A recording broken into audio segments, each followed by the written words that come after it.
Chapter 31. Exhausted, slumped in the saddle, Will reined Abelard in to a stop. The ride through the night since they had left the barrows was a blur in his mind, a constant sequence of holding to the steady, disciplined lope for 2 hours, then dismounting and walking for a quarter of an hour, then mounting the spare horse and setting off again at the same steady lope. He had stopped twice for short rests, with no further interruption to his sleep. The rests had revived him a little, but they also served to let the aches and stiffness in his muscles really set in. Each time he restarted, he suffered several minutes of agony until his senses became dulled to the discomfort. Now he was almost at the end of his journey, or at least the first part of it. To his left he could see the solid bulk of Castle Massendaw. To his right lay the dark mass that delineated the beginning of Grimsdell Wood. For a moment he was tempted to ride to the castle. He would be welcome there, he knew. There would be hot food, a hot bath, and a soft bed. He looked at Abelard. The little horse stood, head down and weary. Tug, who hadn't been carrying Will's weight for the past 2 hours, looked a little better, but still tired. Even Kicker, who had carried no load so far, would be leg-weary. If he went to the castle, the horses could be cared for, fed and watered and stabled in comfort. He could possibly send a messenger to Malcolm while he regained his strength and energy.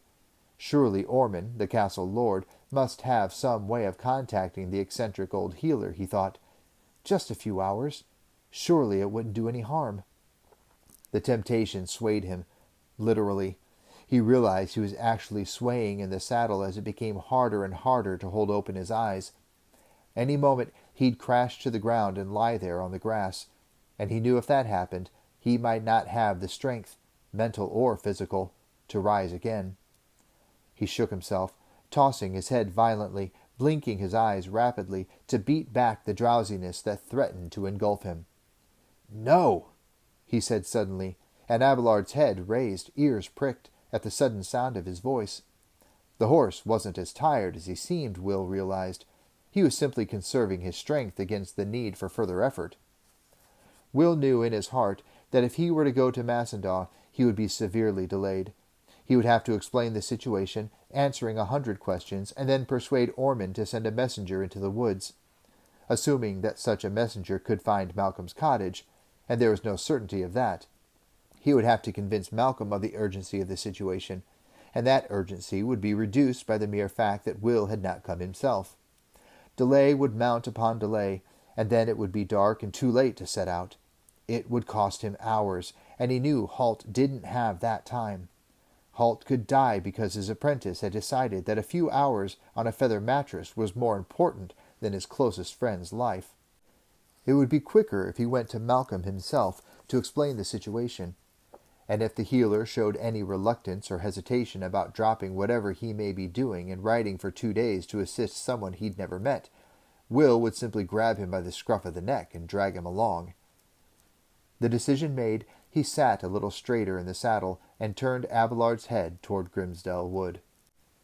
It was some time since he had last been here, but gradually it came back to him and he began to recognize landmarks. He dismounted stiffly, groaning at the pain the movement caused him. He loosened Abelard's girth and patted him on the neck. "Good boy," he said. "You've done well." There was plenty of grass in the clearing. He tethered Kicker to a young sapling. The lead rein would give the big horse room to move and graze if he chose to. Abelard, of course, required no tether. Will simply held up a hand, palm outward, then pointed to the ground. "Stay here," he said quietly. The horse tossed his head in acknowledgment. He decided to ride Tug into the almost senseless tangle of Grimsdell Wood. He wasn't completely sure that he would be able to find Malcolm's cottage. The trails he had followed previously might well be overgrown by now. New trails might have been formed. He thought he knew the way, but it would help to have Tug's extra senses along as well. Briefly, he thought of the dog, Shadow, and wished grimly that she was with him. She would find the cottage without hesitation. He tightened Tug's saddle straps and mounted, groaning again as the stiff muscles were stretched and racked by the movement. He hesitated, looking at the wall of trees around them. Then he thought he could make out the faintest trace of a trail. It seemed vaguely familiar. He was sure that this was the way he and Alice had gone last time. "Let's go," he said to Tug, and they rode into Grimsdell Wood. The path was obviously a trail left by small animals who stood closer to the ground than Tug. Consequently, about 1.5 meters from the ground, it was obstructed by overhanging branches, vines, and creepers that all conspired to delay Will's progress, forcing him to duck under them or cut them aside. He saw several clumps of the ubiquitous stay-with-me vines and avoided them carefully. The canopy of trees overhead grew so close together that there was no sight of the sun, and few of its rays penetrated to the forest floor. He rode in a dark, half-shadowed world, and, with no idea where the sun might be, quickly lost all sense of direction. He thought bitterly of his seeker needle, miles away in the pack he had left behind at the campsite. In his hurry to find help for his stricken master, he had forgotten how treacherous Grimsdell Wood could be, and had blindly assumed that he'd be able to find his way through it once more. He sensed that Tug was feeling the same confusion, undoubtedly because of the fact that he couldn't see the sun and had no way of judging his own direction. The trail they followed wound and twisted and doubled back, so that after a few minutes there was no way of knowing exactly where they were heading. All they could do was keep going. "At least we don't have to contend with Malcolm's bugaboos this time," he told Tug.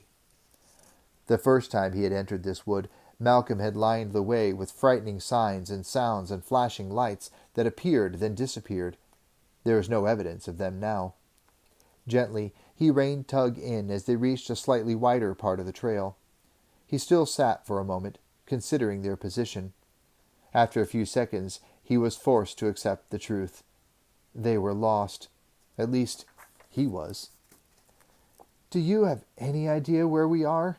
he asked Tug. The horse tossed his head and neighed sharply. It was an uncertain sound. For once, Tug's almost supernatural senses were defeated. "We can't be too far away," Will said hopefully, although in truth they could have been traveling entirely in the wrong direction for the past hour. He had seen nothing familiar. He paused, scanning the trees that grew close around them. He shoved back his cowl and listened, alert for any sound that might give him an idea of his position, and heard frogs. Several frogs, croaking. "Listen," he said urgently to Tug, and pointed in the direction from which he had heard the insistent sound.